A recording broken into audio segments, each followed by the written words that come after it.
singing teachers. Today we're going to be looking at something that is probably the most requested thing I get asked as a singing teacher and as a singer, and that is how to play some vocal exercises to warm up your students, some vocal warm-ups. So I'm just going to go through 3 really basic ones to get you started as your chord knowledge gets built upon in lessons 4 and 5. You can maybe extend on this a little bit, but I wanted to get you started with 3 that you can use in your studio to warm up your students. So, of course, we're going to be starting on our middle C. And what I'm going to be demonstrating is a vocal siren. And I do these in octaves with students. The great thing about vocal sirens is we just use 1 note and then we repeat it an octave up. An octave meaning 8 notes above, so it's the same note. So, for example, if we were going from C, which we are, I'm just going to play this C and this C, and we're going to siren between them. So we're going to go.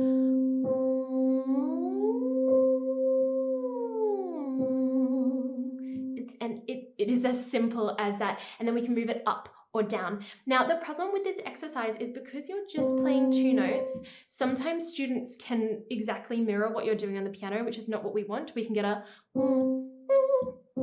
those 2 notes, and really we want to hear everything between. That's what we're interested in warming up their voice and their break. So we just want to make sure to maybe demonstrate and check in with that as we play this. We're doing a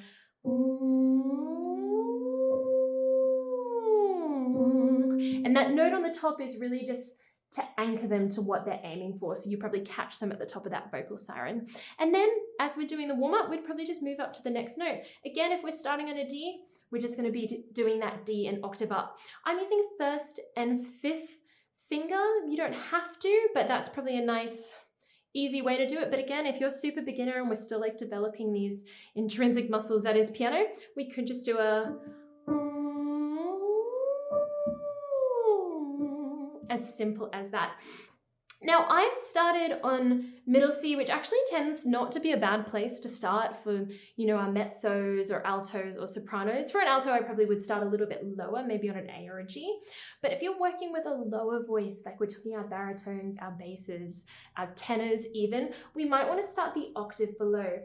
You are welcome to use your left hand if that feels comfortable. But again, you can just shift your whole body down and start doing it with your right hand as well. So it's as simple as that, those octave sirens, and I would just work up note by note with a student as we're warming up their voice.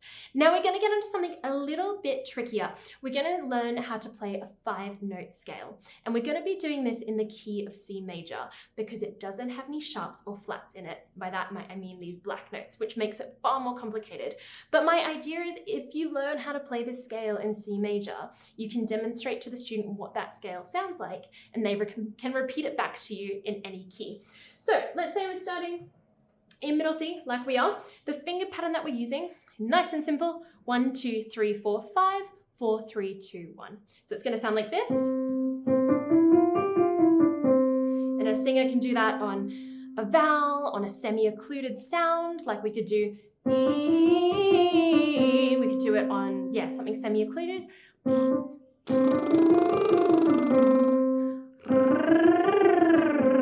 So we can start in that key of C, we can demonstrate with them, we can also play it, again, if you're working with a lower voice, maybe working down there. And then let's say we want the student to move higher with that sound. Since we've already demonstrated and shown them and reminded ourselves what that scale sounds like in that key, I would encourage you at this stage in your playing, beginner playing, to just play the next note. Oh, sorry, lips aren't working today.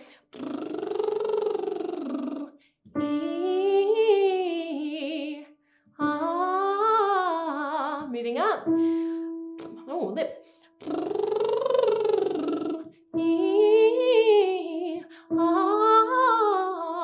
I mean, you can even get them to repeat different versions of it on a hum, something semi-occluded, and then opening up to a vowel. So it's a very adaptable scale, and I would recommend getting really comfortable with it in C major, so then you can demonstrate what scale you're looking for, what series of notes you're looking for to your student, and then you can give them an anchor note for a different key as they move up in their warm-up.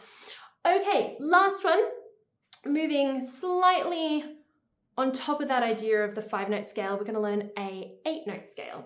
So this has got a little bit of a trickier finger pattern. We're going 1, 2, 3, 1, 2, 3, 4, 5, 4, 3, 2, 1, 3, 2, 1. That sounds crazy, but it's going to make sense once we're on the keyboard. So we've got 1, 2, 3, thumb underneath, 1, 2, 3, 4, 5, 4, 3, 2, 1, third finger over, 3, 2, 1. So it's the same fingers coming up and coming down. So a little bit faster.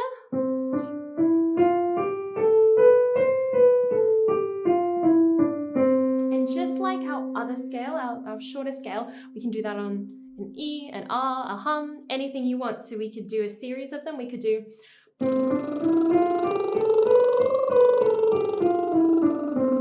then ask for a vowel.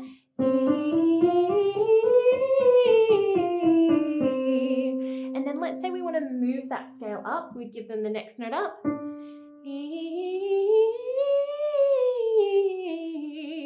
Next note up. Because we've demonstrated in the Keiasi, it gives us something to give the student so that they can hear what that scale is supposed to sound like. And you can always come back to it to remind yourself and also them what you're going for. But it's pretty nice and simple. So we've got that octave slide, our 5-note scale, or our 8-note scale. I'm going to do this one a little bit slower.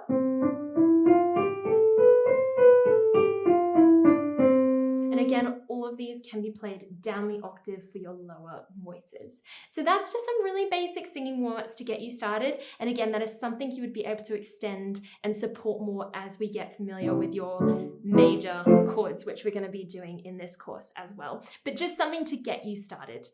Enjoy!